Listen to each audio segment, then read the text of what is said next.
Ok, bueno, comencemos. Ok, entonces estábamos con... sí, el hipotálamo. Bueno, algo que debas saber o algo que reportar del fin de semana o de la semana pasada.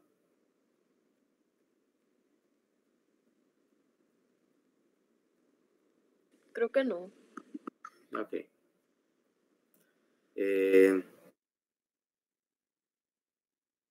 Correo, porque ahí mandé todos los comentarios de los seminarios. Hay uno o dos que están bastante bien y otros que sí necesitan trabajo, ¿okay? Para que vayan haciendo la revisión. ¿Quién está compartiendo pantalla ahorita?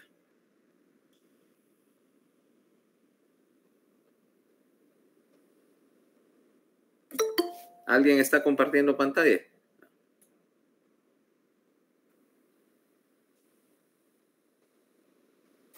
Vale.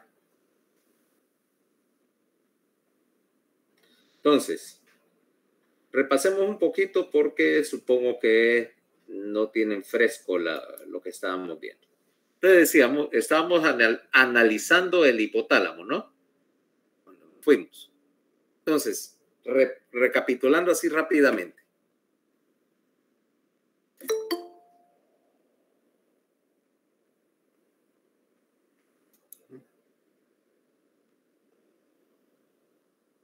Recapitulando rápidamente. Teníamos tres regiones, de rostral a caudal. Recuerden, aquí está nariz y aquí está caudal. Hipotálamo supraóptico, hipotálamo tuberal, hipotálamo mamilar, ¿correcto? En el hipotálamo supraóptico, ¿qué teníamos? La estructura básica. ¿Cómo? Los núcleos. Sí. Repasemos la estructura básica. Tercer ventrículo, largo y estrecho. Piso del encéfalo, bien cercano, bien delgadito. Abajo del, ¿cómo se llama? El quiasma, que es lo que le da la región, por eso se llama supraóptico. Región acá, aquí tenemos el núcleo anterior del tálamo para comparación. Y división, decíamos, en dos sectores, medial y lateral, separados por una línea vertical que cruza el fornix, que es el principal tracto de conexión ahí que hay en esa región. Entonces, en el hipotálamo lateral, un montón de núcleos chiquitos que no tienen nombre, vaya, precisamente por pequeños, y un grupo de fibras que es el haz medial del prosencéfalo. En el sector medial hay tres núcleos. El núcleo supraóptico y el núcleo paraventricular.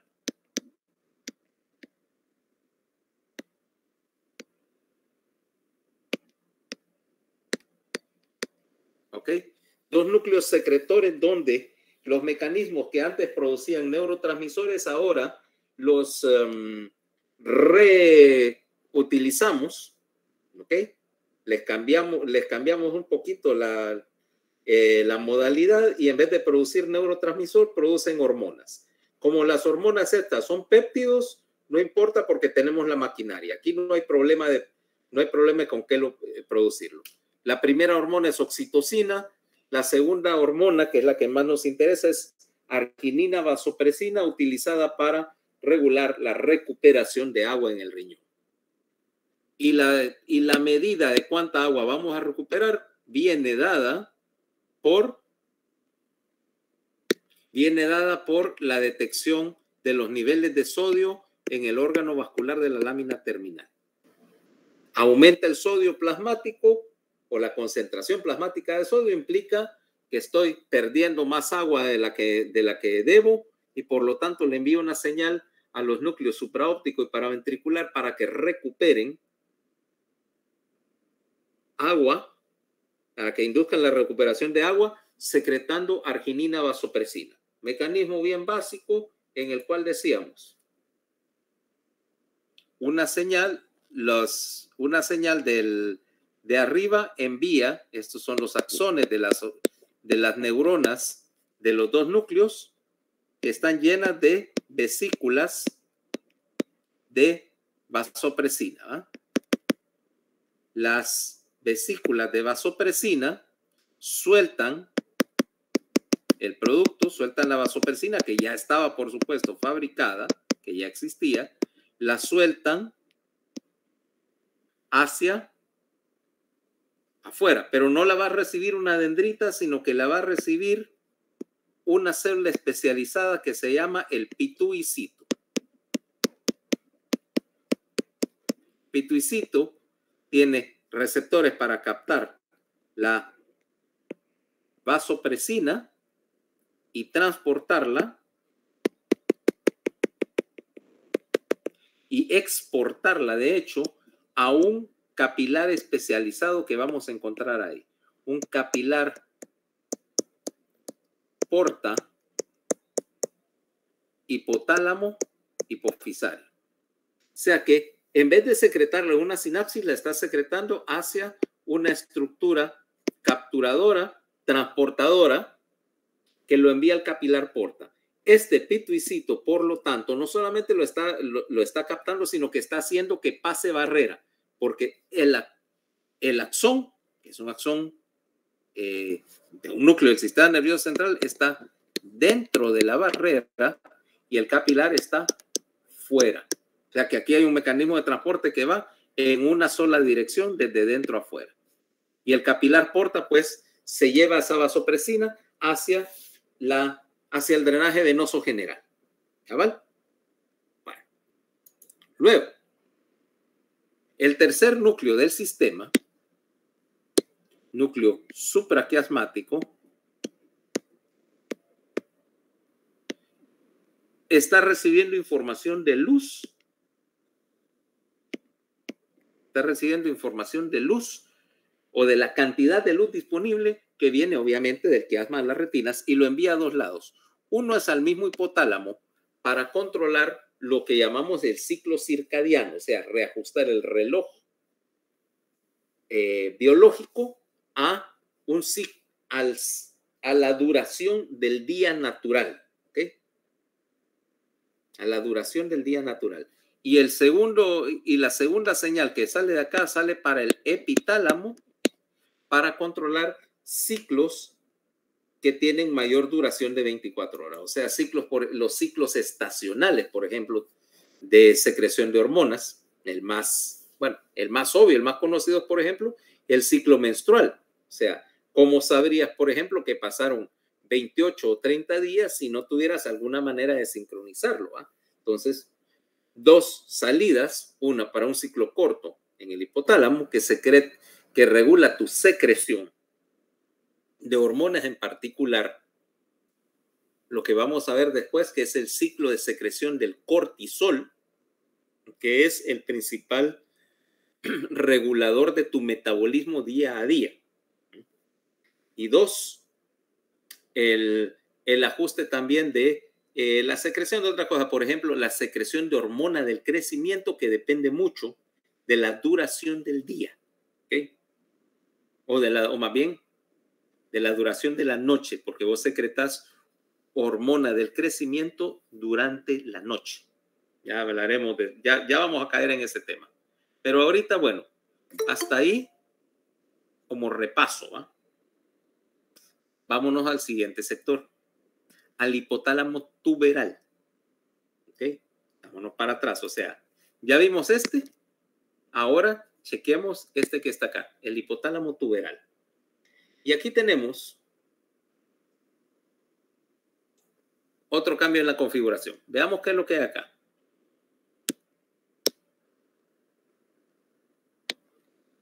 Nuevamente, tercer ventrículo sigue siendo largo y estrecho, pero mira que el piso del encéfalo ahora ya no está tan pegado. Mira, hay cierta distancia entre el ventrículo y el piso. Y este bulto que está haciendo acá en el piso se llama el tuber cinereum. Se escribe así.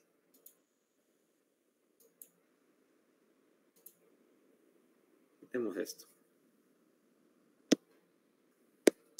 Tuber cinereum. El bulto que hace algo en el piso del encéfalo. Ahora, ¿qué es ese algo? ¿Qué es lo que está empujándome el piso para abajo? Y vemos que acá tenemos, sigamos con nuestro análisis. Tenemos algo más. Tenemos, en primer lugar, nuestro tálamo acá. Otra vez, aquí estás más o menos, porque no, este no es el color. Tenemos aquí el tálamo. Estamos ahí en la porción media del tálamo, más o menos a nivel del núcleo ventrolateral o algo parecido. Nuevamente, el fornix, formándome la división entre las estructuras que están mediales y las estructuras que están laterales. El haz medial del prosencéfalo, otra vez como cable conectando las cosas acá, mira.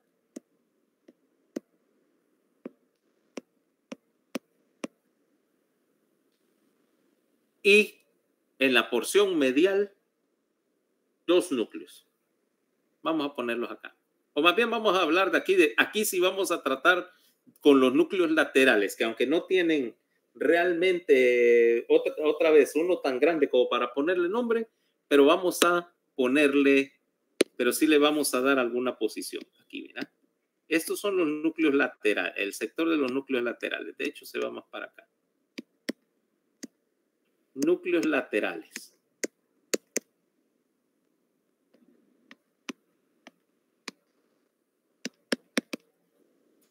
¿Ya?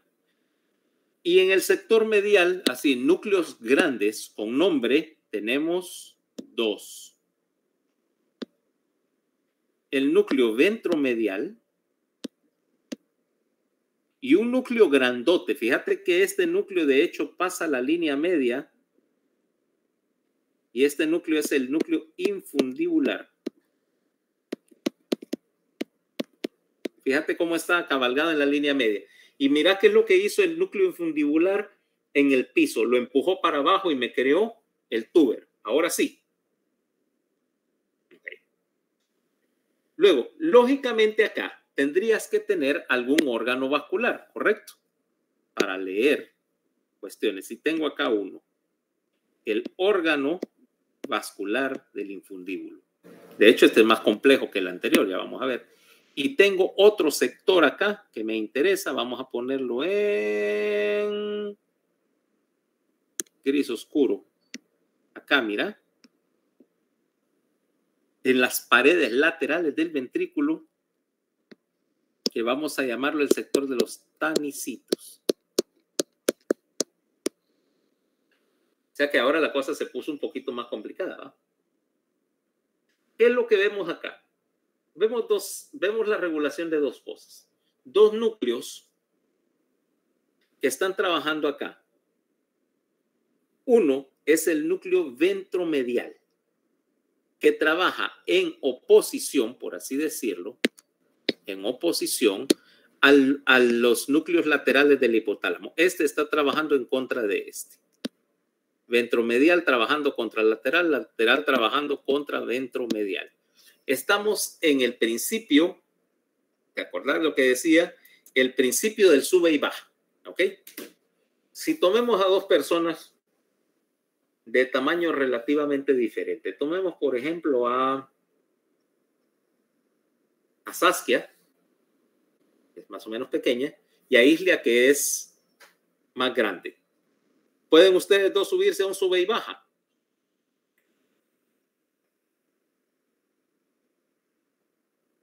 Sí, ¿va?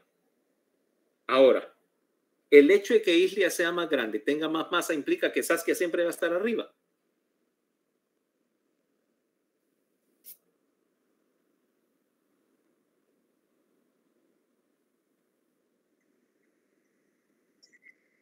Podrías impulsarte y viceversa. Eso es lo que llamamos un equilibrio inestable.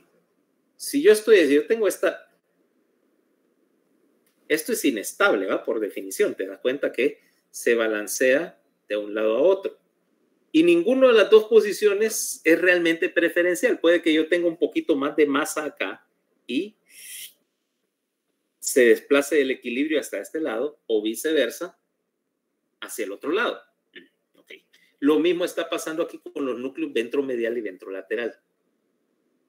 Porque aquí estamos trabajando con este par de núcleos que manejan el balance de una de las cosas más básicas, que es la regulación de la entrada de alimento.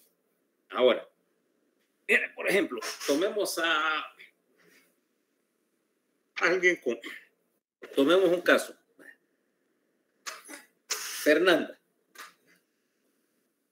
Vamos a suponer que hoy no has desayunado nada. Es más, que anoche te mandaron a la cama sin cenar porque tus papás andaban de vacaciones, ¿va? Sí. Y llegaron. Ok. Y encontraron la casa. Limpia. ¿Por qué? Ordenada, limpia. Sí, claro. Será.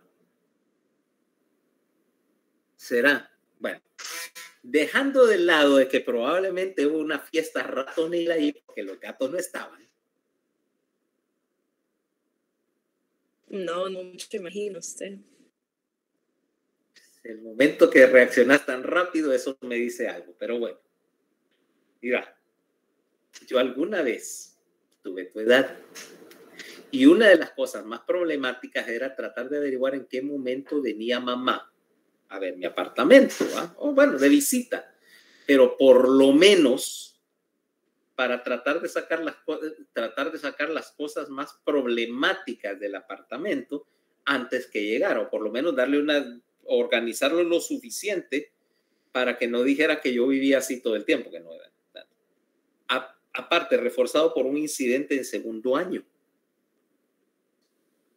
Yo tenía un apartamento bastante decente, con un baño que tenía una bañera. ¿Ok? Entonces, pues, había examen de anatomía el lunes por la tarde, media mañana tarde. Y entonces lo que hacías el viernes era que obviamente querías estudiar repasar para anatomía, ¿correcto? ¿Cómo ibas a repasar para tu examen de anatomía?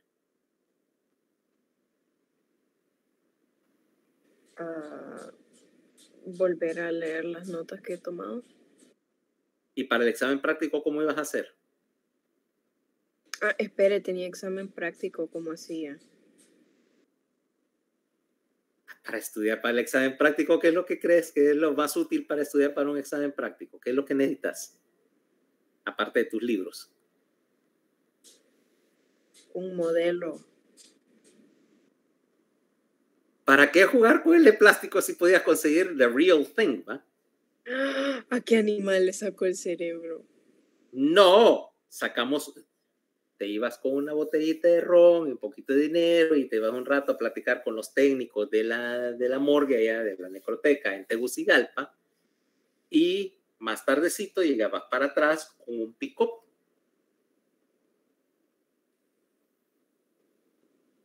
¿Ya ves para dónde voy? Sí, ya me imagino, Dios mío.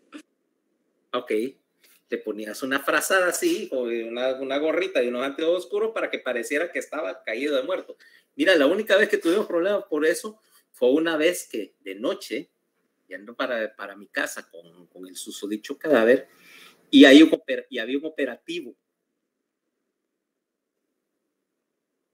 Te imaginas, parqueate allá lejos y no sé qué, y el policía y ese man que andan allá afuera, por ahí una noche de frío en Tegucigalpa, y ese man, es que se anda rebolo, de veras, pero que se mira mal, déjelo, y nosotros no es que está muerto de la gran borrachera, como se acercara el policía, ya te imaginas el macaneo que nos íbamos a meter, bueno, pero no era esta vez, agarramos el susodicho oxiso, y por supuesto, llegar de noche al apartamento, subir las escaleras con el cadáver a cuestas y ponerlo en el único lugar donde vos tendrías un cadáver en tu casa, ¿va?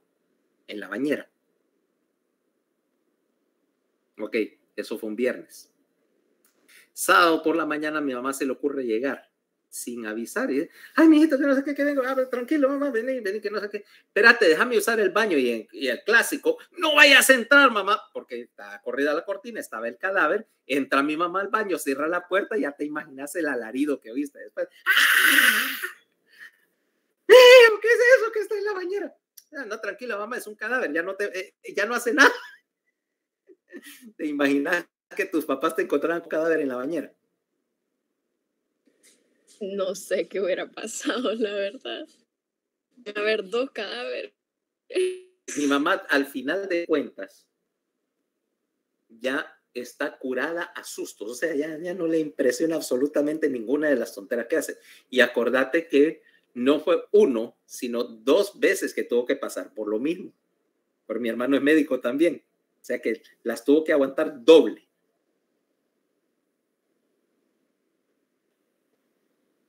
Ya veo yo, su mamá tiene nervios de acero.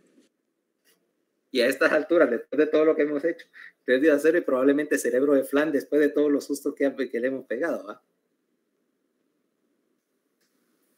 Entonces, bueno, pero regresando al asunto de dejando por un lado los cadáveres en la bañera, por eso les digo, ustedes son bien mansitos comparados con las cosas que se hacían antes en la Facultad de Medicina, ¿ok?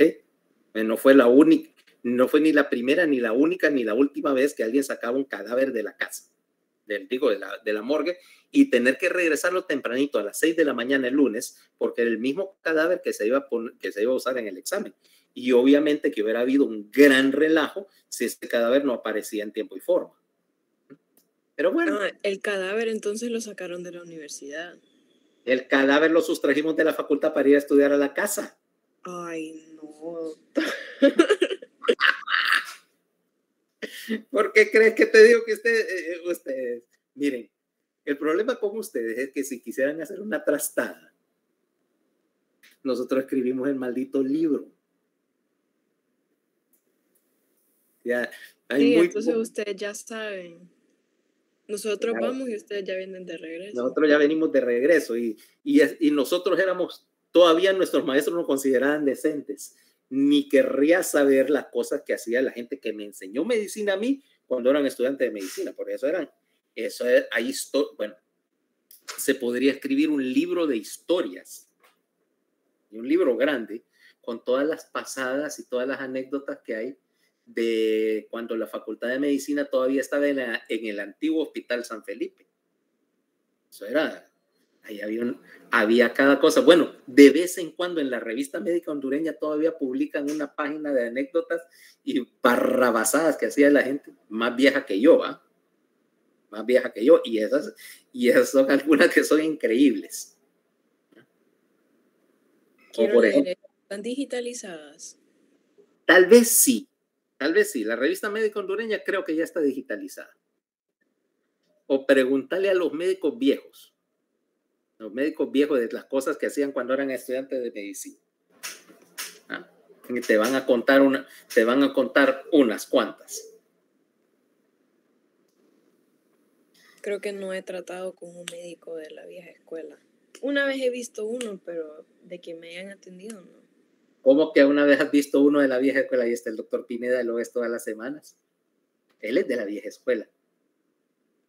Vaya, para que de esa generación de gente que de hecho me enseñó a mí. Que fueron maestros míos y ellos tienen una que en cada cosa. Si para vos yo soy de la vieja escuela, no, yo no estoy tan viejo, ¿va? Te aviso, denuncio. No. He visto como un doctor como de los 80. O sea, 80 años, digo yo, pero no he hablado como de esa edad. Sí, por eso la gente, vaya, los contemporáneos tal vez de mi papá. Mi papá no es médico, pero de esa generación. De esa generación. Acordate que ellos estudiaron medicina en los 60s y 70s, que eran mucho más revolucionarios incluso que nosotros. Eso hacían unos macaneos, pero que yo hubiera querido estar ahí. Yo creo que tiene que contar algunas historias usted. Otro día, no hoy. Otro día. Otro día. Cuando salgas de neuroanatomía te voy a contar un par de historias. Está bien. Y conste, no solo hacía trastadas como estudiante de medicina. Una de las cosas buenas en ser médico es ser creativo. Y algunas muestras de mi creatividad ya están en el internado y en la residencia. Porque no creas que he dejado de hacer tonterías solo por haberme graduado. Ni pienso, ¿ah? Ni pienso, ¿ok? Probablemente eso significa que nunca me harían decano de la facultad, pero tampoco es que me interese. Que me interesa, no me gusta. No creo que me quisieran tener en el decanato.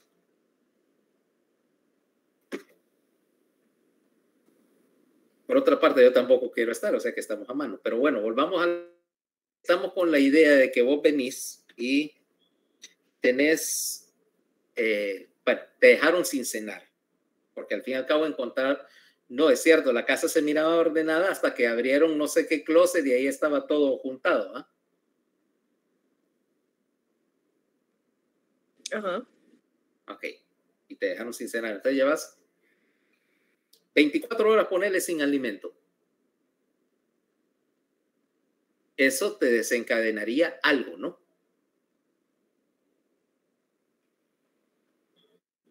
Sí, desencadenaría algo. Ok. El problema es cómo detectar que llevas 24 horas sin alimento. O sea, tu encéfalo no lo puedes saber desde el punto, no necesariamente desde el punto de vista consciente o cognitivo, pero cómo detectar desde el punto de vista bioquímico que es hora de buscar alimento. El estómago estará haciendo, bueno, realmente no sé cómo se diría eso, pero sí hace ruido el estómago porque tengo hambre. Pero esa es una consecuencia, no una causa. El aumento de la actividad gástrica es una consecuencia. Ahora, o te lo puedo poner de esta manera. Suponete que te voy a poner en 24 horas en una dieta que básicamente es libre de nutrientes. O sea, qué sé yo, algo que es comida, pero que no nutre. Ponele, pasa todo fuera refresco de dieta, por ejemplo. Y te voy a poner, por ejemplo, que lo único que tuvieras que comer es alimentos para diabéticos, por ejemplo, que no tienen calorías, no son carentes de nutrición, pero no tienen azúcares, o en una dieta muy restringida. ¿Cómo? O sea, en términos de alimento estás consumiendo algo que ocupa volumen, pero que desde el punto de vista de nutrición no te está aportando nada. ¿No crees que eso debería haber evolucionado de alguna manera de detectar que necesitas alimento que te llene, que te sostenga?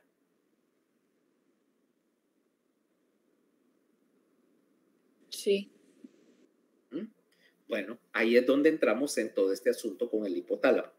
Tenés un sensor en el órgano vascular del infundíbulo.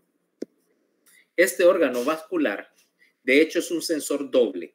Vamos a ver primero la parte del alimento. Si estás depletado de alimento y vos querés saber los niveles de los tres componentes esenciales del alimento. Iba a decir grupos básicos del alimento, pero solo me acordé de Carlos Emilio en tercer año, que le preguntaron cuáles eran los 4 grupos básicos de alimento en tercer año. ¿Qué crees que dijo que eran? Bacon, ice cream. Sugar, salt, bacon and beer. Ay, no. Beer, ay, qué cipote. Pues sí, en aquel tiempo, bueno, a mí me encanta la cerveza, lo único que es cerveza sin alcohol por razones obvias profesionales, ¿vale? Segundo, porque el alcohol te afecta mucho el metabolismo y carbohidratos, y si consumiera una gran cantidad de alcohol, probablemente tendría problemas con mi control de carbohidratos y estaría metiéndome insulina. Pero bueno, aquel sabe qué es. Entonces, sugar, salt, bacon and beer, ¿va? Su profesor de tercer año se doblaba de la risa con la cantada. ¿Qué le enseñó eso a Emilio? Yo no sé. Ok, pero definitivamente, bueno, la cerveza pudiera contar como carbohidrato. El bacon obviamente es grasa. Ahí faltaría un tercero, que es la proteína.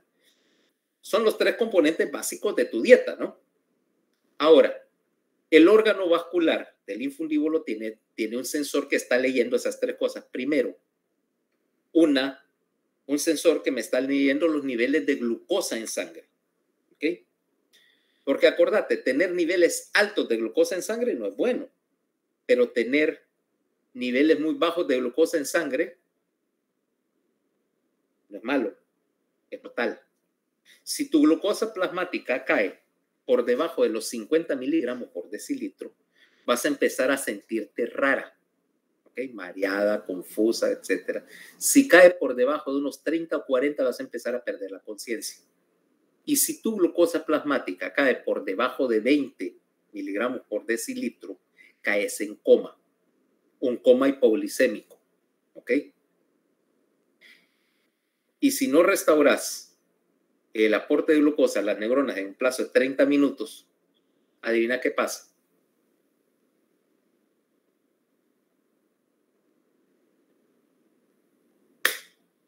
Te morís. Entonces, vos tenés que tener una protección automática contra los descensos de glucosa.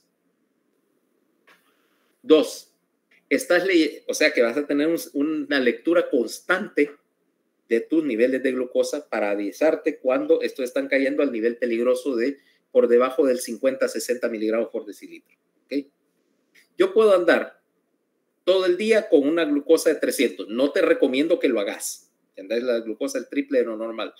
Pero mira, que es más tolerable por tu organismo, lo es. Y hay razones fisiológicas para ver que tu cerebro va a funcionar con niveles muy altos de glucosa sin ningún problema. ¿Okay? De hecho, yo demostré, por la mala, de que por lo menos algunas cosas en los textos de fisiología no están bien. Dice tu texto estándar de fisiología que cuando tu glucosa plasmática llega a 700, que es unos 7 veces el normal, vos perdés la conciencia, porque la molaridad plasmática cambia, hay un montón de otras cosas que verás el otro año. ¿Sabes qué? No es cierto. Una vez anduve con glucosa plasmática de 720, arriba del umbral supuesto del coma. ¿Qué crees que estaba haciendo este indito con 720 de glucosa?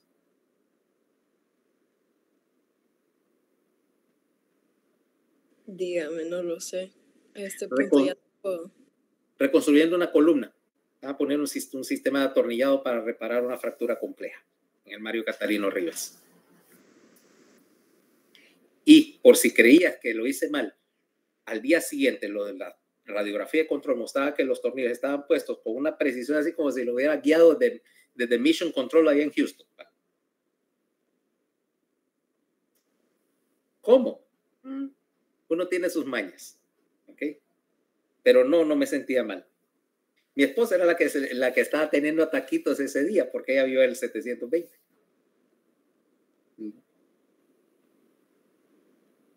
Pero ahora, cuando la glucosa está así, ¿qué sucede? Te da una horrible sed, mirás borroso, te sentís medio raro, pero no te morís. El problema es evitar que baje. ¿Ya? Evitar que baje. Ok, entonces estás leyendo los niveles de carbohidratos.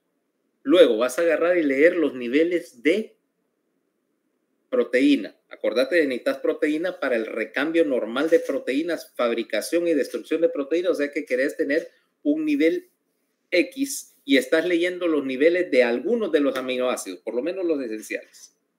¿Okay? Y 3, querés leer el nivel de grasa. Acordate que las grasas son representativas de tu reserva de energía. ¿Okay?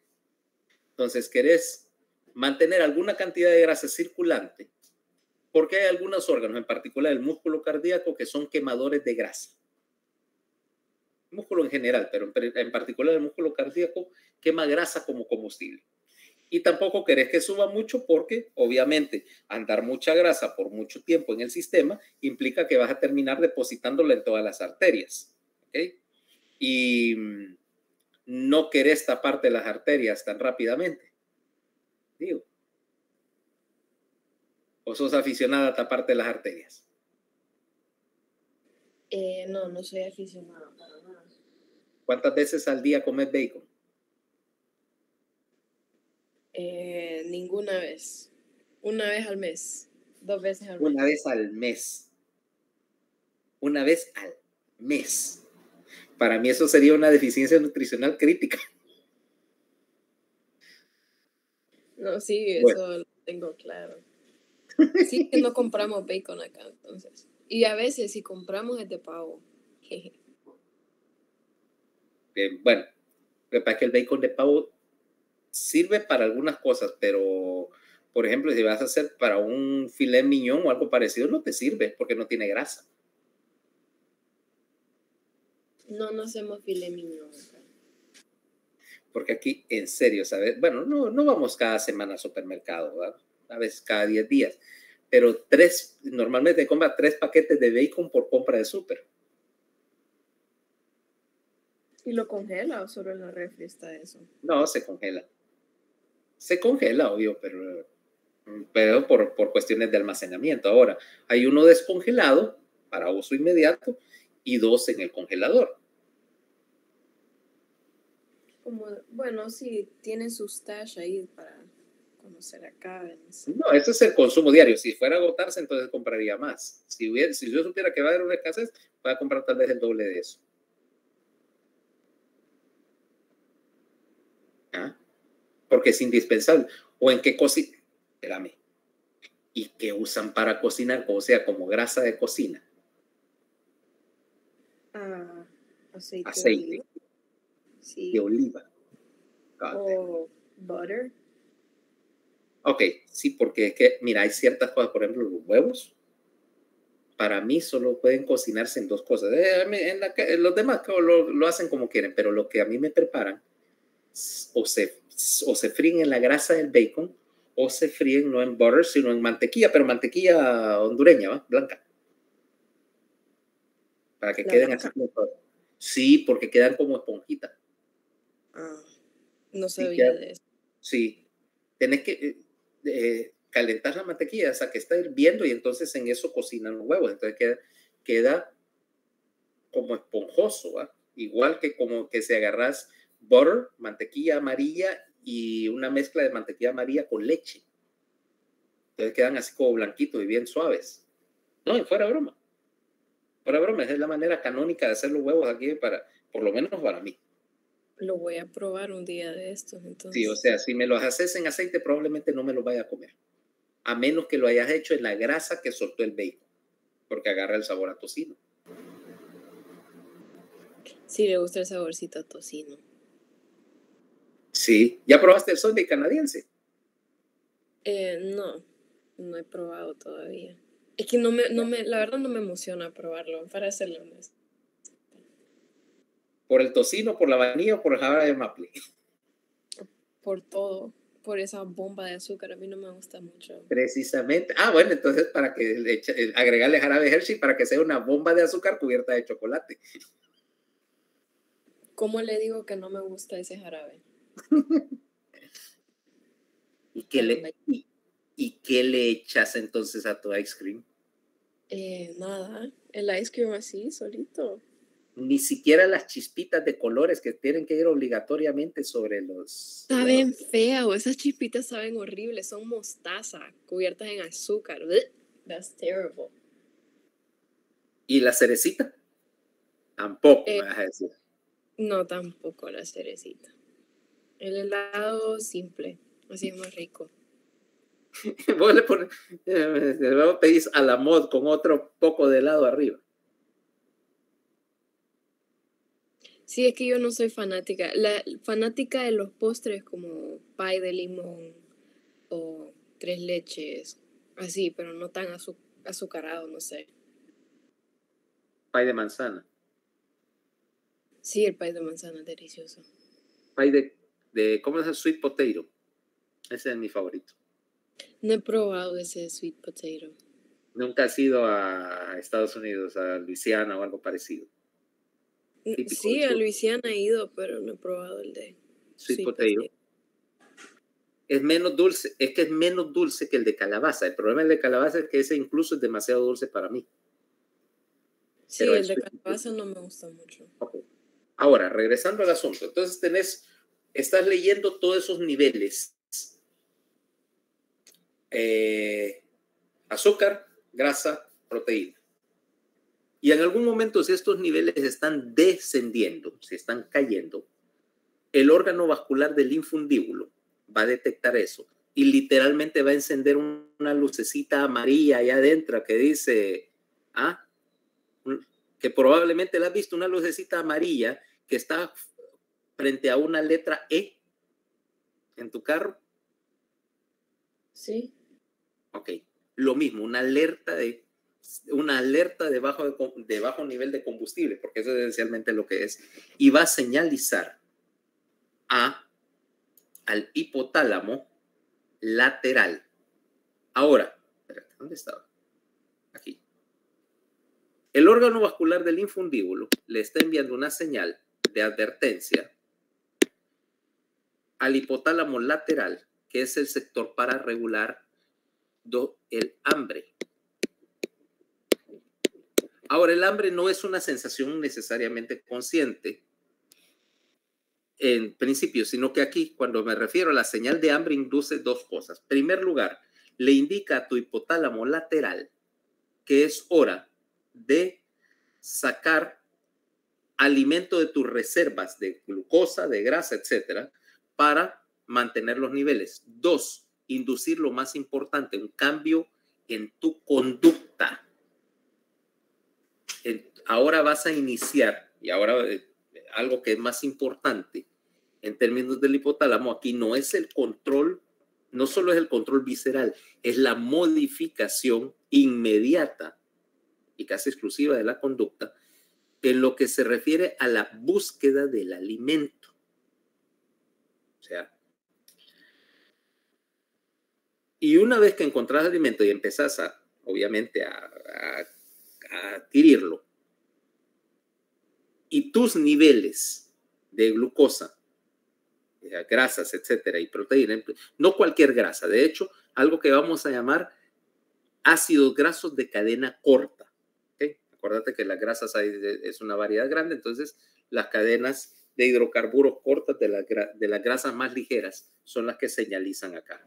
Entonces, cuando tus ácidos grasos de cadena corta, etcétera, aumenten, el órgano vascular detecta eso y envía una señal al otro núcleo que está acá, que es el órgano vascular, el núcleo ventromedial, que es el opuesto de la señal del hambre. El núcleo ventromedial es la señal de la saciedad. Y para la conducta de búsqueda de alimento. O sea que en un momento determinado, estos dos núcleos, el ventromedial y los núcleos laterales, están trabajando al mismo tiempo. Lo único que obviamente la actividad de ellos va a variar. Entonces, eso te permite no solamente tener hambre y saciedad, sino que el hambre es una cuestión variable. O sea, puedes tener poquita hambre, mediana hambre, mucha hambre, hambre nivel Homero Simpson, vaya. ¿Cabal? Entonces, esto es lo que te permite la regulación de la entrada de alimentos para tratar de mantener niveles de nutrientes estables, pero además la modificación de la conducta. Y probablemente el hambre es la cosa que más efecto tiene sobre tu conducta diaria. ¿Sí o no? Sí, es cierto. Y eso que vos nunca has tenido hambre realmente en tu vida. Es cierto. O sea, puede que hayas pasado hambre de no almorcé hoy, pero estamos hablando de hambre nivel campo de concentración, por ejemplo, nivel refugiado. Mira qué tanto es tan modificador eso, que si vos te pusieras y vas a ver el efecto sobre la conducta. Por algo no hay una campaña exitosa de publicidad que dice, cómete un Snickers. No eres tú cuando tienes hambre, cómete un Exactamente. Fíjate que eso es tan conocido desde la antigüedad, que existen, por ejemplo, algunas cosas. Por ejemplo, ¿has oído hablar del concepto de hurto famélico? No. ¿Qué es eso? Bueno, imagínate en la Edad Media, donde a la gente le cortaban la cabeza por cualquier cosa. En la antigüedad, pues sabes que los castigos eran mucho más severos. Por robar le cortaban las manos o los colgaban o todo, pero había una excepción. Decía que si vos, por ejemplo, no habías comido y te estabas muriendo de hambre y de repente veías, estaba el puesto ahí del tipo que vendía la fruta y vos pasabas corriendo, agarrabas una naranja y salías corriendo para comértela, eso no era robo. Eso no se consideraba un delito porque básicamente se entendía que la necesidad de comer tuya era tal, que tu hambre era tal, que no estabas pensando racionalmente, que la única cosa que ibas a pensar era en buscar comida y ahí estaba. Y por lo tanto no te iban a castigar. Diferente era, por ejemplo, que si te robaras un par de zapatos, pero por un par de zapatos te colgaban.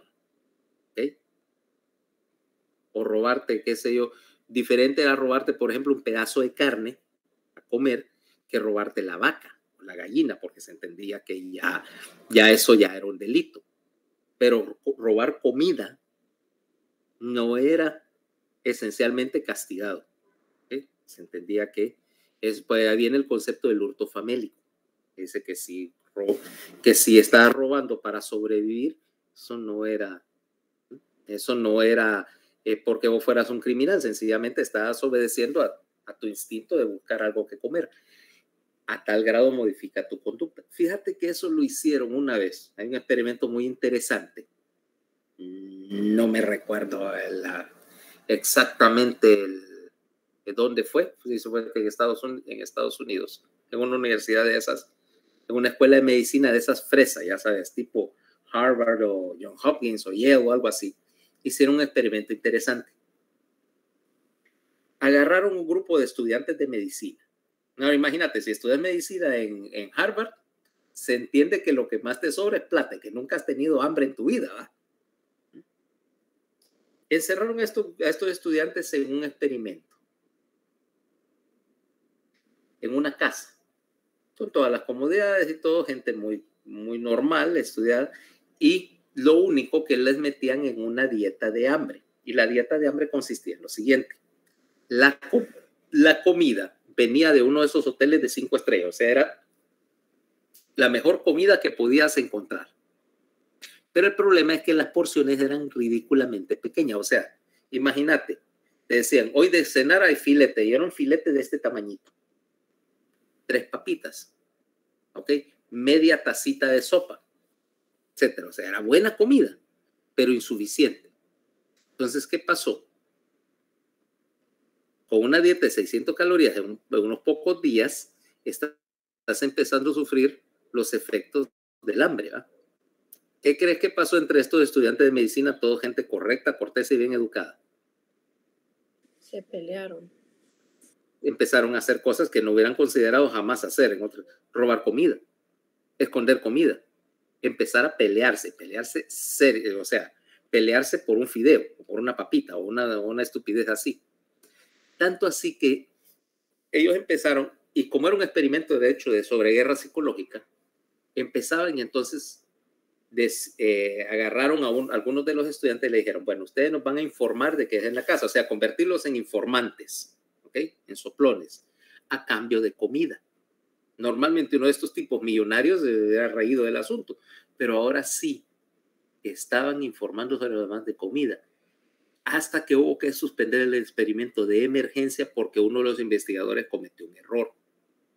En una de las simulaciones estas de interrogatorio, se le ocurrió decirle a uno de los informantes que realmente los mantenían con tan poca comida porque fulano de tal estaba hablando mal de ellos. y que era cuestión para que los investigadores le restringieran. ¿Qué crees que iba a pasar? ¿Por qué hubo que detener el experimento? Porque le iba a agarrar las greñas, probablemente. Porque lo iban a matar. Ya tenían un plan para matarlo en la noche. Parece de película esto. Pues fíjate que esa clase de experimentos psicológicos ahora ya casi no se hacen por las implicaciones éticas. Esto fue poquito después de la Segunda Guerra Mundial. Y bueno, el experimento fue causa de un montón de discusiones precisamente por eso, hasta dónde podías vos empujar a alguien para un experimento de estos, porque de hecho ya ahí ya se estaba considerando que era tortura psicológica. ¿Okay? O sea, a pesar de que de hecho eran estudiantes de medicina que se supone que deben estar acostumbrados a la tortura psicológica, porque esa va a ser su razón de existir los próximos 7 años, dicen. Es cierto. Y eso que va por segundo. Espérate. Ok. Para que veas hasta dónde llega este asunto del hambre. Ahora, de hecho, esos experimentos corroboraban algo que se hizo con otro experimento que demostraba una cuestión adicional.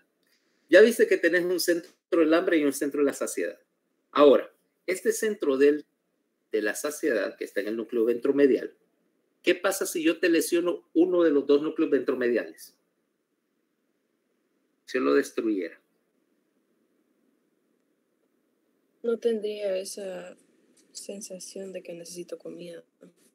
Si destruyo uno no pasa nada, porque el otro es capaz de hacer el trabajo de los dos. Pero ¿qué tal si destruyo los dos? Ahí pasaría algo, como lo que decís, plus. Ok, ahora toma este experimento. Agarraron gatitos. Y si vos preguntas por qué gatos, es porque existe un atlas del tálamo y del hipotálamo en los gatos. ¿Okay?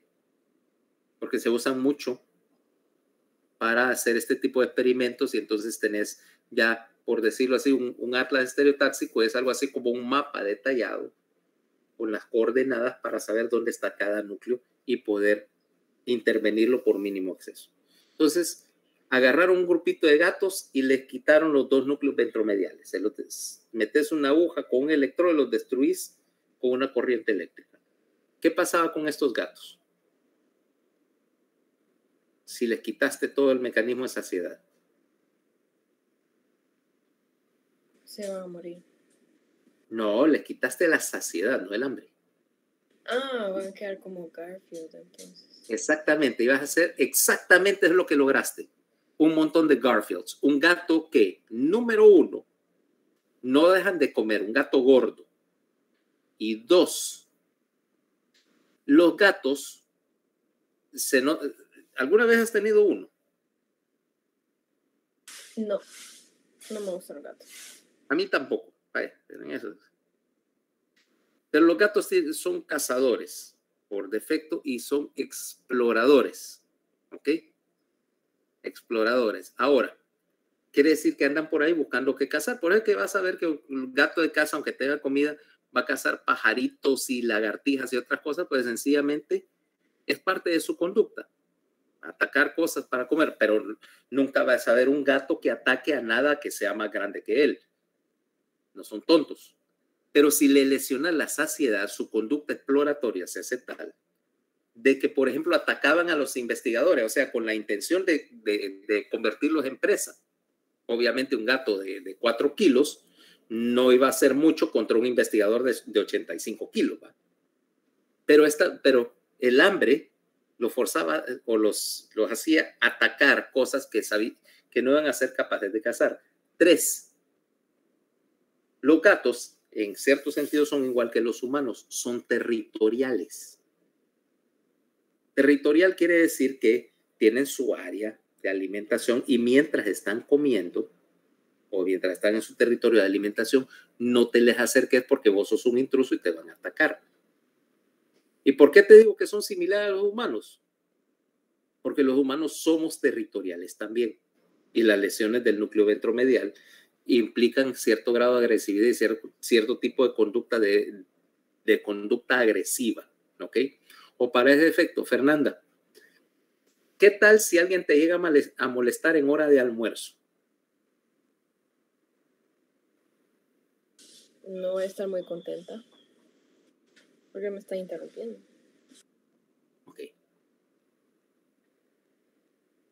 A mí no me vas a ir a interrumpir si estoy almorzando. O sea, particularmente no me vas a pedir nada si estoy almorzando, porque el resultado probablemente va a ser 180 grados de lo que pensaba buscar. O sea, generalmente me vas a sacar el tulupán por interrumpir mis sagrados alimentos, ¿va? Correcto. Y los gatos hacían esto, pero en forma extrema, ¿okay? Eran agresivos, territoriales y gordos. Garfields. Ahora, ¿qué pasa si yo hago el experimento contrario y lesiono el hipotálamo lateral, el sector del hambre? ¿Qué pasaría? Porque por supuesto ahora vamos a hacer el control y agarrar otro grupo de gatos y te volas los núcleos laterales del hipotálamo. ¿Qué ibas a obtener? Un gato desnutrido. Obvio, la primera es esa. No solamente desnutrido en el sentido de que no comían, sino que no mostraban interés por el alimento. O sea, el gato podía estarse muriendo de hambre y aquí al lado tener un plato de su comida favorita y el gato no le interesaba. Es más, si estos gatos no se murieron de hambre durante el experimento es porque hubo que pasarles una sonda al estómago y alimentarlos artificialmente, porque no comían. La otra cosa, todo aquel que tiene gato sabe que si vos te le acercas a un gato cuando está comiendo, te vas a ganar o que te deje crucificado a rayones o que te muerda, ¿ok? Ahora estos gatos tenían una placidez así como de monje budista y podía estar ahí y vos podías levantarle la cola y hacerle así a contrapelo y el gato no se mosqueaba, ¿ok? Ni respondían ni exploraban, a pesar de que había potencial alimento al lado, no exploraban, o sea, era el opuesto del anterior. Estos estaban saciados, tendían a dormir todo el día y, como te digo, no comían aun cuando hubiera alimento presente y aun cuando sus niveles nutricionales estaban por el suelo, no hacían ningún movimiento por alimentarse. O sea que, para darte idea, que el hipotálamo lateral era la contrapartida de los núcleos ventromediales, un sector para el hambre y un sector para la saciedad que estaban permanentemente en una negociación de cuál de los dos era un modulador más importante de la conducta. ¿Cabal?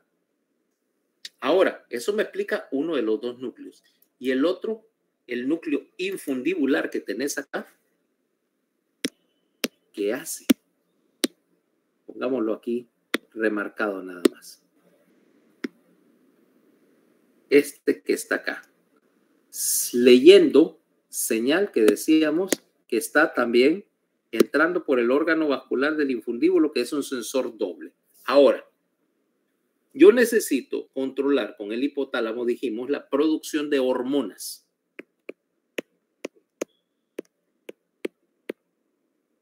Pero fíjate que yo necesito controlarla. No quiere decir que necesite producir las hormonas ahí. Y entonces entramos, cuando hablamos de producción hormonal, entramos en un problema cuádruple. El primer problema que me impide que yo produzca hormonas en el núcleo infundibular es que yo tengo que producir ahí o regular la producción de 7 hormonas. Ahora, ¿dónde encuentro espacio ahí para meter 7 hormonas?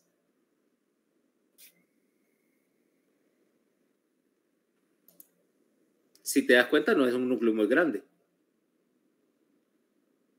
No puedo meter un montón de producción hormonal ahí porque no hay espacio. Ocuparía todo el espacio en el diencéfalo y probablemente no me ajustaría. Entonces, problema número 1, no tengo espacio. Problema número 2.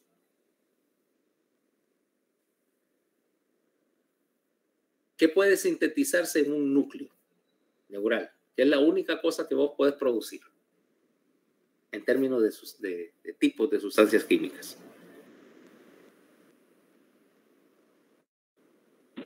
Neurotransmisores. ¿Pero de qué tipo? Ya vimos que yo puedo modificar la producción de algunos neurotransmisores y utilizarlos como hormona, pero la maquinaria bioquímica en un núcleo solamente está organizada para producir una cosa que es proteína, o sea, un péptido. Y no todas las hormonas son péptidos. Algunos son anillos de esteroide que no puedo sintetizar ahí. Otros son glucoproteínas que tampoco puedo modificar ahí, etcétera. Okay. Por lo tanto, yo solo puedo producir péptidos. Y aquí entramos en una cuestión de la maquinaria. Vamos a poner el caso. Fernanda, suponete que yo tuviera una maquiladora que ahorita está haciendo camisetas. ¿Okay? Pero de repente no hay mercado, no hay negocio para las camisetas. ¿Qué pudiera hacer con mi maquila?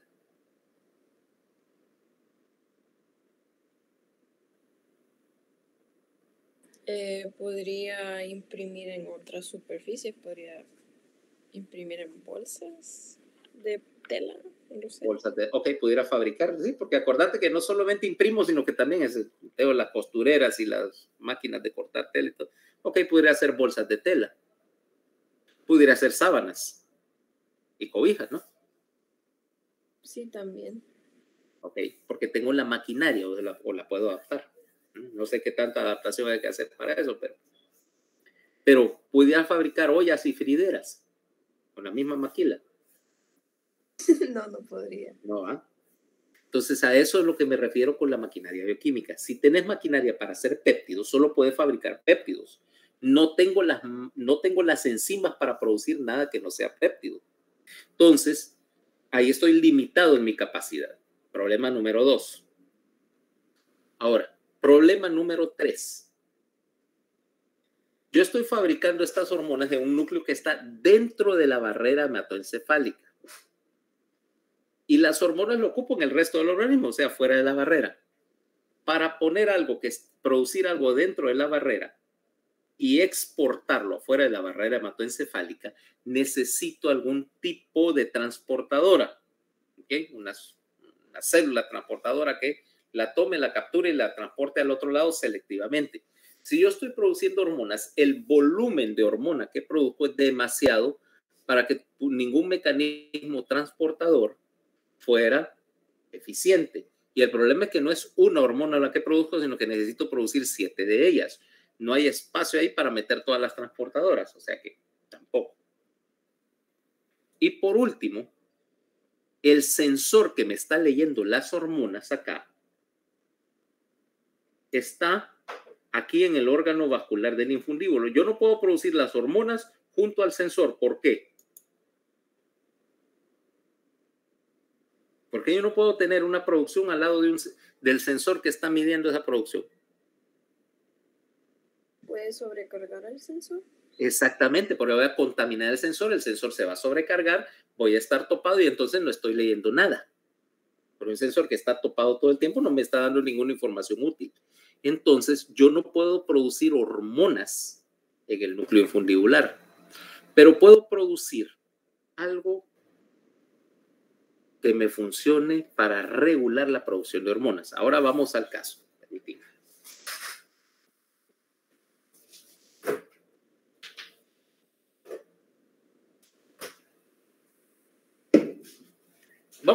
Te lo voy a explicar con un ejemplo. Fernanda, vos y yo nos vamos a meter de socios en un negocio. ¿Te parece? Ok. El negocio, decíamos, vamos a poner una empresa que haga camisetas.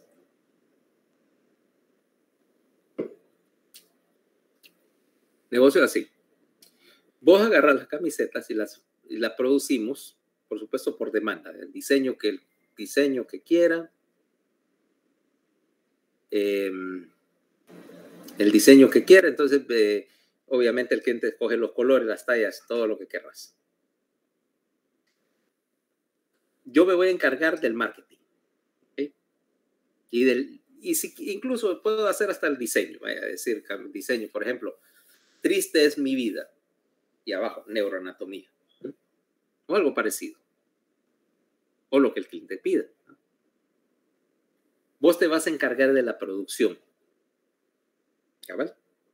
Ahora, yo pongo el kiosco de negocio de camisetas. ¿Qué te parece si pongo uno de esos kiosquitos así como los que están en Galerías del Valle? Los que están en los pasillos, de redonditos. ¿Te parece? Ok. Ahora, vos te toca producir las camisetas. Vamos a supervisar a los trabajadores, ver las máquinas, etcétera, etcétera. Vos, el ingeniero acá. ¿Dónde pondríamos el negocio? Obviamente no lo puedo poner en el kiosco, ¿va? No puedo poner una fábrica en un kiosquito. Tendría que ser un lugar un poco grande. Ok. Que para la maquinaria y todo.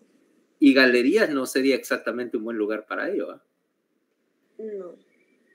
Consideran, no sé cómo anden los alquileres por ahí, pero un alquiler en un local en un mall y necesitas un local grande. Tendría que ser un local tamaño el de Carrión. Y obviamente que ningún negocio de camisetas va a dar ganancia así. Entonces,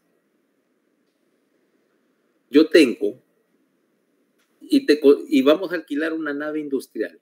Por ejemplo, ¿has visto que hay unas como edificios así como de maquila o algo parecido? Yendo para allá, ponerle por Calpulis, ¿ya? ¿Me va siguiendo? Sí. Yo estoy en el kiosco, Galerías del Valle, atendiendo a los clientes, y vos estás en la fábrica viendo la producción de camisetas. Ahora, viene un cliente y me dice, llega ahí, bueno, quiero una orden de camisetas. Me dice, mire, necesito 20 pequeñas, 20 medianas, 30 grandes, 30 extra grandes, y necesito que estas sean en gris y estas en azul, y el logo, vaya, algo para una empresa. Es con el logo de la empresa, es este y este y este. Ok, yo tomo la orden, enséñeme el logo o dibujamos el logo, ya tengo la instrucción. Ahora, ¿cómo hago yo para que vos empecés a producir las camisetas? Me envía una señal para que yo... Ajá. Entonces tengo algo así como una libreta, un talonario, algo parecido.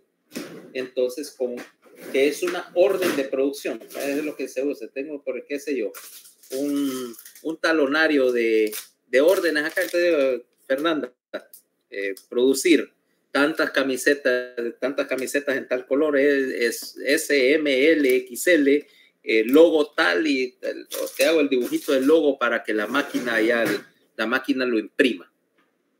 Eso es un papelito, eso lo puedo. De hecho, lo del kiosco es más por lujo que por otra cosa, porque pudiera sentarme en una sillita con el talonario en cualquier lugar y hacer el mismo trabajo, cabal. No necesito espacio ni facilidades de producción, solo un talonario con la orden de compra. ¿Correcto? Sí, correcto. Ok, ahora, para hacerte llegar el talonario o el papelito, yo contraté a Dulce. Dulce anda en una de esas pizzamotos. Su trabajo es el siguiente. Dulce, yo te voy a dar el papelito ese con las instrucciones para Fernanda. Agarra la moto y llévaselo a Fernanda. Simple, ¿va? Yo de hecho no tengo que verte. ¿Ya? No tengo que verte. O sea, pudiera que fueras mi socia silenciosa. Bueno, silenciosa no es una palabra que se te aplica, pero supongo que vos eras la que hablaba y hablaba en clase en la primaria, pero... No, yo no. Yo era callada. Pero bueno, pudiera no conocerte, pudiera tener a otra persona ahí, no conocerle. Yo sencillamente estoy enviando los papelitos sin necesidad de tener contacto. Ok, Dulce te lo lleva. Pero Dulce hace otra cosa más. Vos fabricaste las camisetas y entonces agarra el producto terminado y se lo va a entregar a la casa del cliente. Porque pues, tenemos un servicio de entrega. No me lo trae a mí de regreso. No me lo trae a mí de regreso. Porque no es que la va a ir a recoger al kiosco, sino el negocio, el trato con el cliente. Bueno, no se preocupe, yo se la voy a hacer y se las dejo. No se moleste, se las vamos a dejar a su casa. Entonces Dulce agarra el fardo de camiseta, lo pone en la moto y la va a entregar. ¿Ya entendiste cuál es el modelo de negocio aquí? Sí, no regresamos a donde usted. No estamos regresando. Es más, ahora vos me preguntas, ¿cómo sé yo que las camisetas quedaron bien?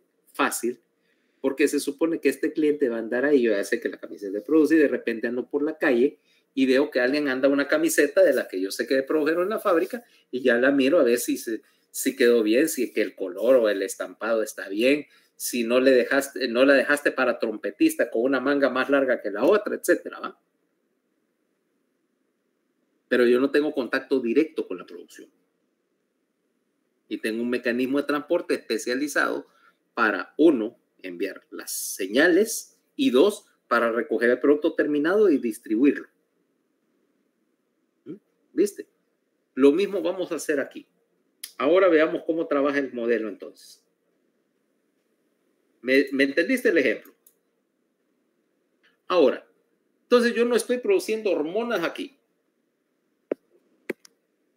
Yo lo que necesito producir son las señales para la producción de hormonas. Y esas señales se llaman factores de liberación. ¿Cuáles son? Veamos acá. Yo tengo 7 hormonas que controlar y por lo tanto necesito 7 factores de liberación. Empecemos por las hormonas, que vamos a ver después en el capítulo de hipófisis. Primero es somatotropina. Le hace hormona del crecimiento. Tenemos el antagonista de esta que se llama somatostatina.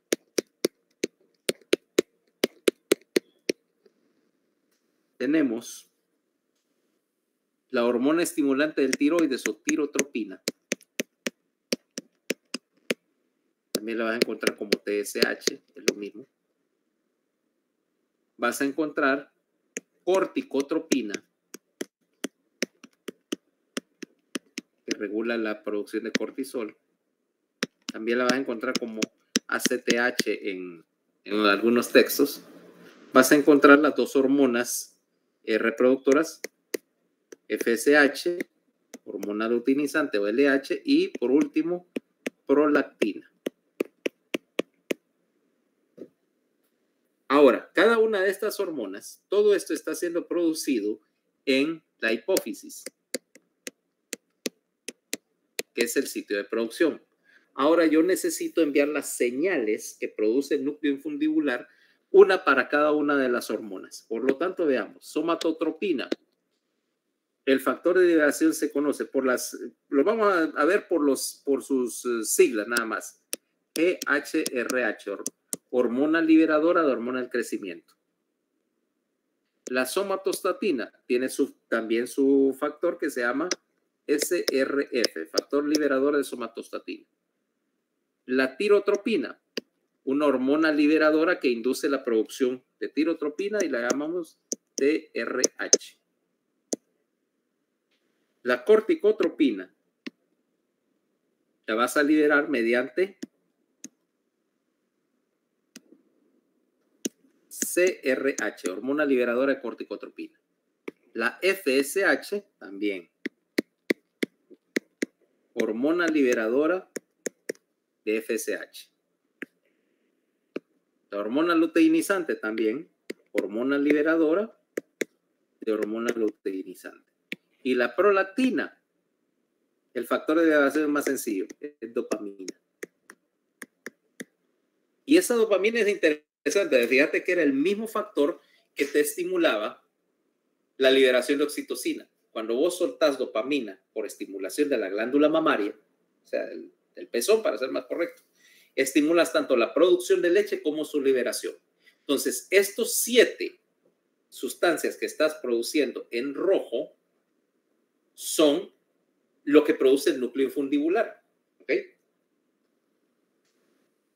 las señales de producción. Ahora, ¿cómo las entrego? Porque fíjate que esto la estoy produciendo en el núcleo ahora.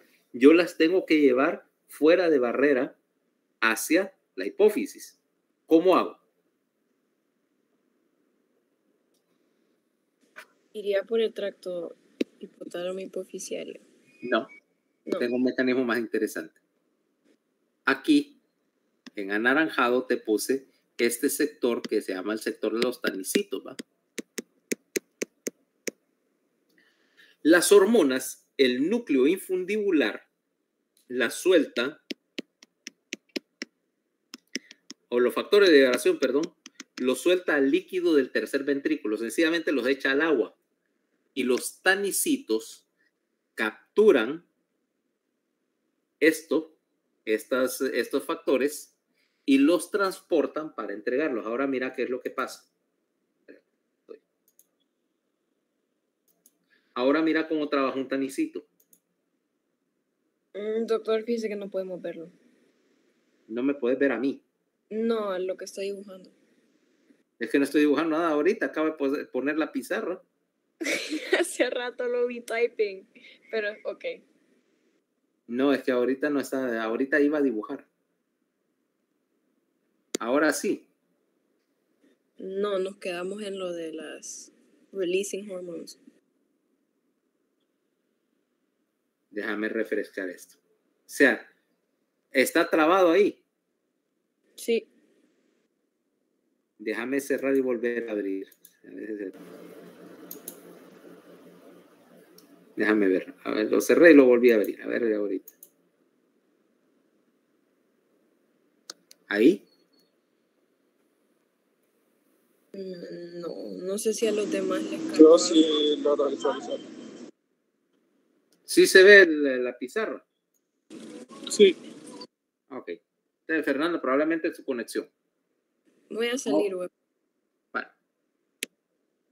Ahora mira qué es lo que está sucediendo. Vamos a poner aquí, espérate. Yo tengo un tanicito. Vamos a poner negro.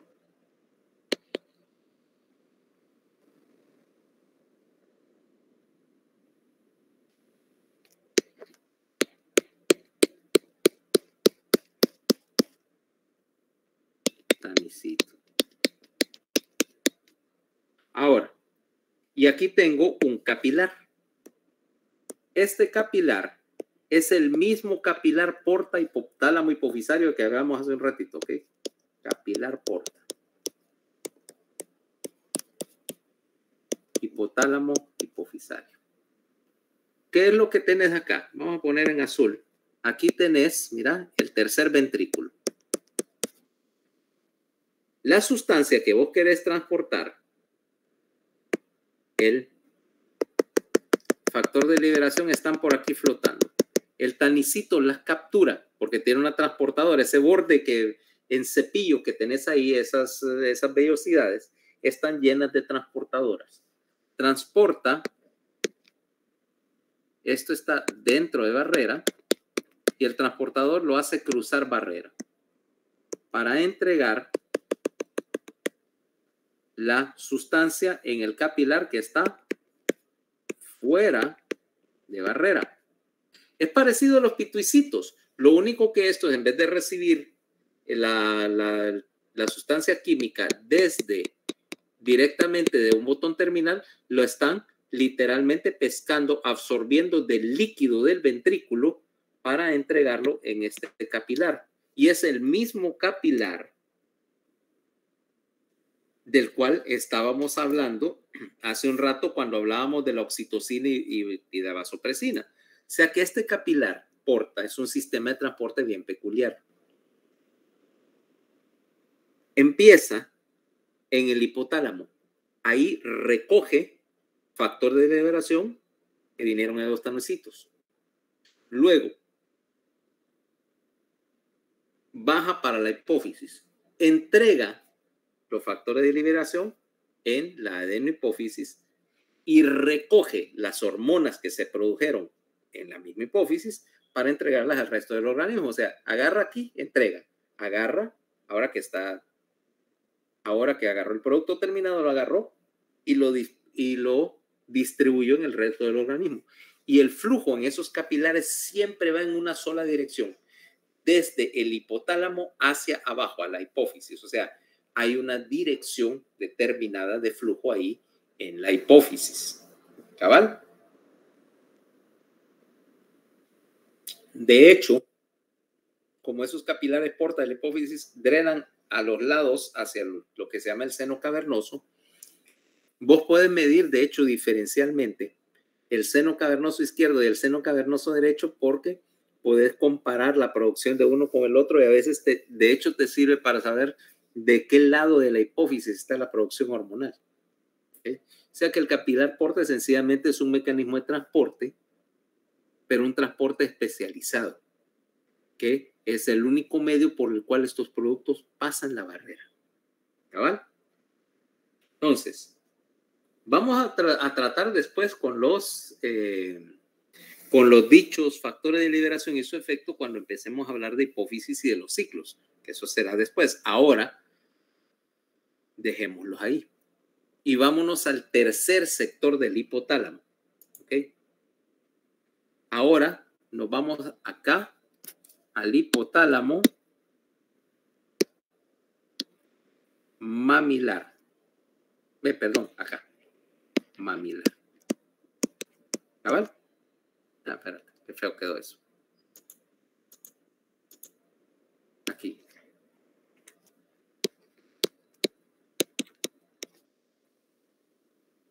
Porque aquí vamos a tener otra cuestión aparte, diferente de las anteriores. Déjame quitar esto de aquí. Este ya no lo voy a utilizar. Y vamos a poner acá pictures.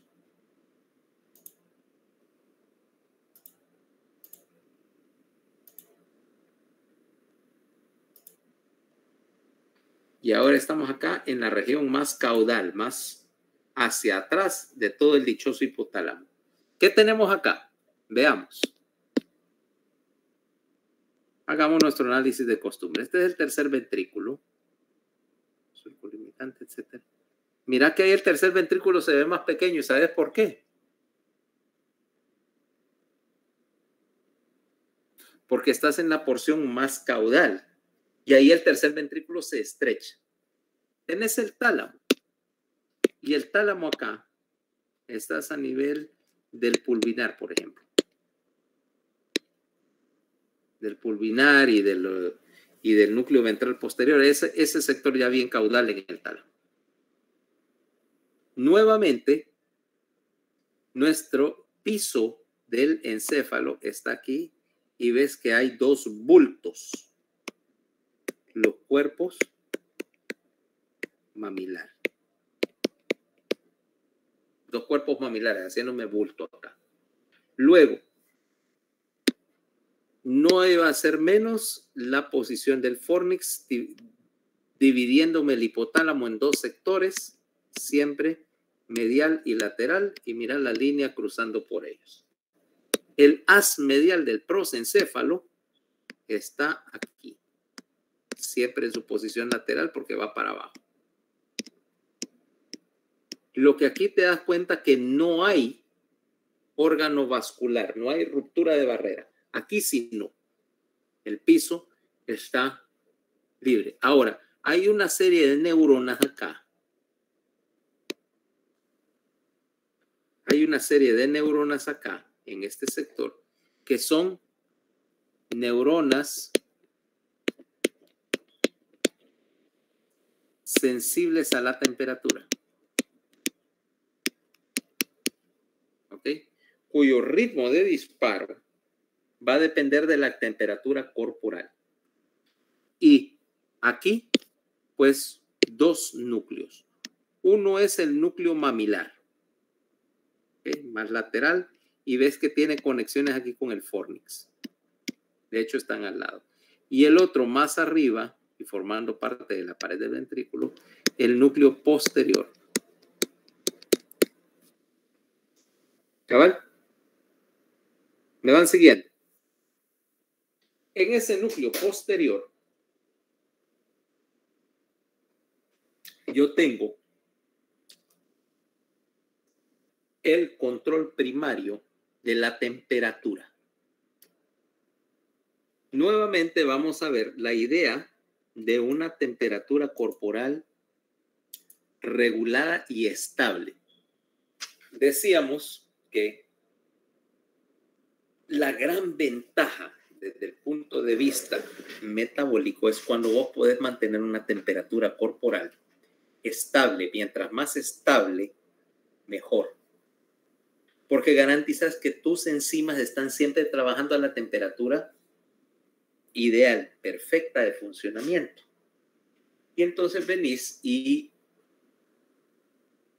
considerarlo de esa manera. Ya vimos el ejemplo, por ejemplo, el ejemplo de tener dos animales similares. Tenías un gato que era estable en sentido térmico, es homeotermo, y que no tiene problemas independientemente de la temperatura ambiental. O sea, los gatos funcionan igualmente de bien aquí en el calor de San Pedro Sula, como funcionan, qué sé yo, en Alaska, ¿va?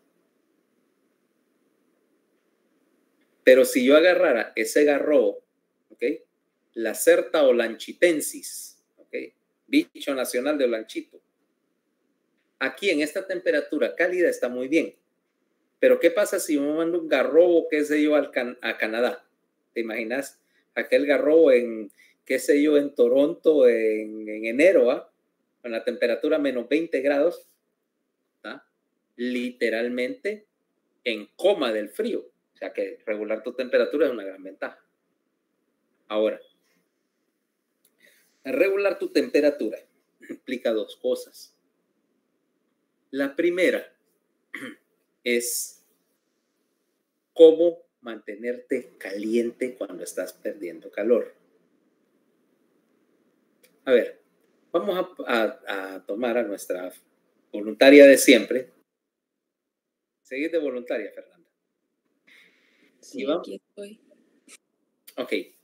Y vamos a hacerte una de esas sesiones de fotos en tipo traje de baño, vaya, como para un calendario. ¿Cabal? Pero quiero hacer un poquito variable en ese sentido. Y no lo vamos a hacer en una piscina, sino que lo vamos a hacer una toma de traje de baño, así en traje de baño, pero te voy a tomar las fotos en la bodega de pollo norteño.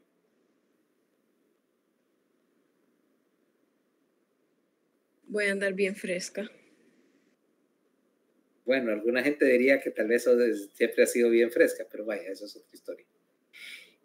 Ahora, sí, vas a andar bien fresca, pero ¿de qué color te vas a poner? Morada. ¿Cómo te mirarás? ¿Cómo te mirarás en azul? Sí, azul. Ok, ahora, ¿por qué te pusiste azul? Gracias a la temperatura. Porque el mecanismo básico, porque entonces estás metiendo los mecanismos básicos para retener calor. Y el mecanismo más básico para retener calor es no perderlo. Si no te pones azul, te vas a poner por lo menos pálida, porque está derivando sangre desde la piel hacia el centro del cuerpo donde se mantiene térmicamente estable, ¿va? No perder piel por temperatura por radiación a través de la piel. Eso es vasoconstricción, mecanismo número 1 para mantenerte tibia. ¿Qué otra cosa vas a estar aparte de azul? Voy a estar temblando. El temblor es un mecanismo para utilizar el músculo como un generador de calor. Estás temblando y cada vez que estás temblando y haciendo actividad isométrica, estás disipando energía como calor, o sea, estás generando calor. O sea, vasoconstricción, temblor. Mecanismo número 3. Ese es un poquito más difícil de explicar. Entre tus escápulas tenés un parche de grasa especializada. se llama grasa parda. Esa grasa parda tiene un montón de vasos sanguíneos corriendo sobre ella, a diferencia de la grasa regular. Y ahí, aun cuando almacenas grasa y la puedes utilizar, pero tenés algo que se llama desacoplamiento de la cadena respiratoria, que en vez de quemar la grasa para generar acetil-CoA y energía como ATP, la energía se disipa, que generarías, se convierte en calor. Por lo tanto, básicamente actúa como un generador de calor. Ahora, en los adultos, la grasa parda es de menos importancia y tu parche de grasa parda es generalmente pequeño. Pero en los recién nacidos es una de las fuentes principales para generar calor, porque los recién nacidos tienen una particularidad. Su área de superficie es bien grande en comparación con su peso y tienen una cabeza grandota que es perdedora de calor. Por eso es que vas a ver que, por ejemplo, a los recién nacidos, incluso en nuestro clima tropical, generalmente hay que abrigarlos porque si no se enfrían. ¿Okay? Se enfrían a menos que la temperatura ambiental sea de 38 grados. ¿va? Pero en general, si está medio fresco, lo primero que haces es envolver a los recién nacidos y a los niños pequeños porque la grasa parda no es suficiente para mantenerlos tibios. ¿Okay? Ayuda, pero... Ahora, ¿cuál es el problema aquí? Esos son mecanismos para ganar calor. Pero el problema es que, por ejemplo, Fernanda, vos pesas más de 100 libras y tu problema no es mantenerte tibia. Ajá. Tu problema es más bien que generas suficiente calor a lo largo de tu metabolismo como para que te sobrecalentaras si no tuvieras algún mecanismo muy eficiente para enfriarte. ¿Y cuáles son los mecanismos entonces para enfriamiento? Ahora te voy a sacar de ahí de la bodega del pollo porque te estabas poniendo un poquito azul. Y vamos a decir, vamos a tomar, ok, la siguiente mitad de la sesión de fotos, siempre en traje de baño y todo, pero lo vamos a hacer en la rampa del aeropuerto a esta hora. ¿Nunca has estado en la rampa del aeropuerto a las 12 del día? Yo creo que sí. No he tenido el placer, no. ¿Nunca has ido a un show aéreo? No. Todos los años hacen uno. No he ido. Ok. La rampa del aeropuerto, por lo menos ya no sé, la rampa civil no, pero el FBO sí, o sea, la rampa de aviación privada o la de la base, eso es asfalto. Ahora, asfalto al mediodía sobre San Pedro Sula, ya te imaginas que ahí las temperaturas alcanzan 40 y pico grados en un ratito. ¿Ok? Que sentís como te regresa el calor. Mala idea, por cierto. O sea, mala idea un día de calor porque va a haber situaciones, de hecho, en que no puedes ni despegar con tu avión si está demasiado caliente el día. La explicación es técnica y larga, o sea que solo te tiene que ver con algo que se llama la altitud densimétrica. Pero bueno, estás al mediodía en la rampa del aeropuerto y te está cayendo todo el sol y estás en traje de baño, por suerte, ¿no? Podría ser peor. Ahora, ¿cómo te mantienes fresca? Bueno, empiezo a sudar y el sudor se supone que es como un enfriamiento. Empecemos antes de eso. Empezás por ponerte roja.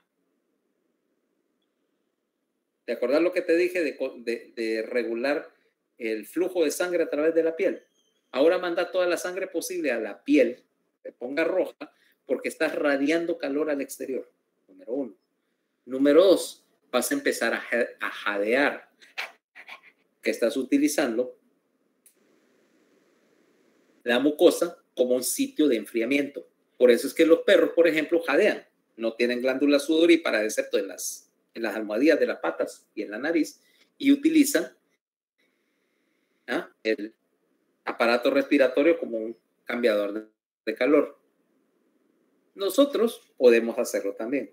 Pero 3, lo que dijiste, sudar para evaporar agua y gas. eliminar calor mediante la evaporación de agua. Ahora, sudar es de los 3 mecanismos, sudar es el más eficiente. Y los humanos desarrollaron glándulas sudoríparas por todos lados para ser eficientes y no sobrecalentarnos. Relativamente la especie humana es grande en términos de tamaño y acuérdate que tus ancestros venían de un lugar un poquito caliente. ¿Sabes de dónde vienen los ancestros de los humanos, va? De lo que ahora es Etiopía.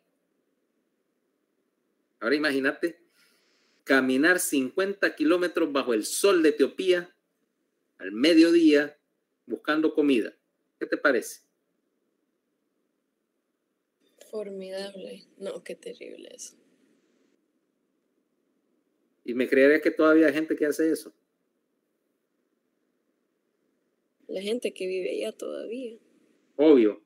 Bueno, y los que estamos acá en San Pedro también aguantamos. Bueno, lo que pasa es que vos, bueno, como buena niña fresa sanpedrana, andas en carro, pero hay gente que tiene que caminar por ahí. Vaya a poner uno de los trabajos que yo siempre he considerado más pesado de todos los trabajos que hay. ¿Sabes cuál? El de paletero, el del carrito del ice cream. Sí, es pesado. Porque vos sabes cuánto pesa la carreta esa, ¿va? Mucho. ¿Nunca has empujado una? No, me imagino que debe pesar más que uno, que el que la lleva, pues. La carreta pesa unas 300 libras. Acordate que no solo es la carreta, que es metálica, sino que adentro lleva unos bloques de hielo para mantener el producto frío. ¿Ok? Y segundo lugar, obviamente que todo paletero que se respeta sabe que el momento para vender helados es precisamente en días como este, ¿va? Nadie va a buscar ice cream bajo una tormenta. Bueno, yo sí, pero soy más la excepción que la regla. Entonces, ¿te imaginas? O sea, que no necesitas ir a Etiopía para ver a alguien. Ahora, ¿cuánto crees que camina un paletero empujando ese trasto? Empuja esos 20 kilómetros diarios. Fácil, desde donde distribuyen el producto, por todos los barrios y colonias que pueda tener en su ruta, 10, 20 kilómetros. Sin embargo, fíjate bien, como sus mecanismos para perder calor por su duración son tan eficientes, él nunca está en riesgo de sobrecalentarse. Toma, por ejemplo, otras para que veas cómo funciona el asunto del calentamiento y de los mecanismos estos de pérdida de calor. ¿Sabes qué es un chita, va? El animal. ¿Sí? Sí. Sí, o sea, los de la selva, no los que venden churros de queso extremadamente picantes. Sí, los leopardos. Guepardos. Los leopardos son de la India. Ok. Vos sabés que esos son famosos por ser rápidos, o sea que ven pasar algo y salen corriendo, alcanzan unas 70 millas por hora y agarran a la presa. Lo que no sabías es que solo pueden sostener esa carrera por aproximadamente 10, 15 segundos. Son súper rápidos, pero solamente pueden correr 400 metros. Y después de correr tienen que descansar de 15 minutos. No tienen glándulas sudoríparas, no pueden eliminar el calor rápidamente. Por lo tanto, corres y ya a los 10, 15 segundos te sobrecalentaste tanto que te tenés que detener. O sea que tu alcance son 400 metros. ¿Ves para qué necesitabas sudar? En cambio, vos, humana, es cierto, un poquito más lenta, 6 kilómetros por hora. Pero yo te puedo mandar a caminar desde ahorita hasta las 7 de la noche sin detenerte y no te va a pasar nada, creo. Espero yo que no. Y para ejemplo, de que no tenés que ir a Etiopía también para caminar un montón, mira esa gente que se ven esas caravanas que se va caminando desde aquí hasta Estados Unidos.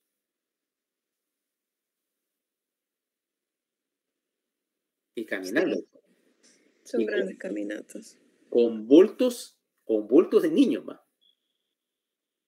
Entonces, eso implica que tus mecanismos principales para regular la temperatura están en general más orientados a perder calor que a mantenerlo. Ahora, vos necesitas una manera para detectar la temperatura y ahora tenés las neuronas termosensibles que te están leyendo la temperatura y van a trabajar en base a que están ajustadas en un punto de ajuste, lo que llamamos el set point hipotalámico, y ese punto de ajuste, vaya ahora, ¿qué? Y ese punto de ajuste está regulado a, obviamente, 37.0 grados más o menos 1/10 de grado centígrado. Eso es lo que llamamos su temperatura central, de 36.9 a 37.1 durante el día. Durante la noche baja un poquito, por cierto, a 36.7 en la noche, cuando tu metabolismo baja. Pero en el día lo mantenés a 37 más menos 0.1.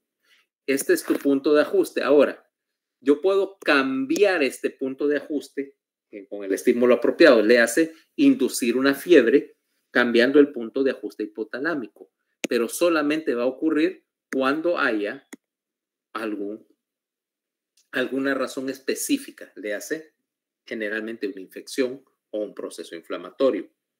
Luego, con eso en mente, vos vas a tener que en el núcleo posterior están los mecanismos para perder calor.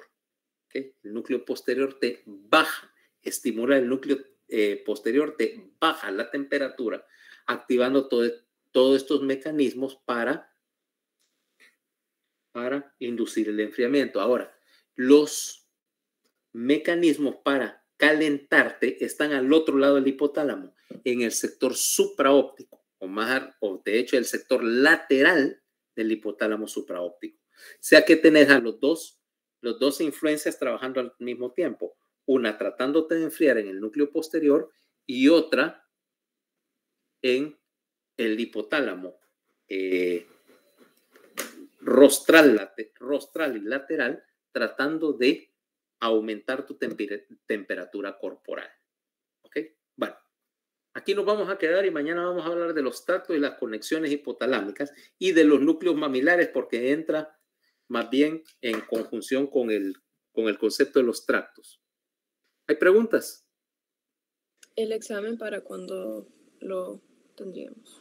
Déjame sacar ese cálculo. Ahorita no te voy a dar fecha. Déjame sumarlo. ¿Ok? Ok, está bien. Bye. Listo. Listo. Bye. Ok, bye.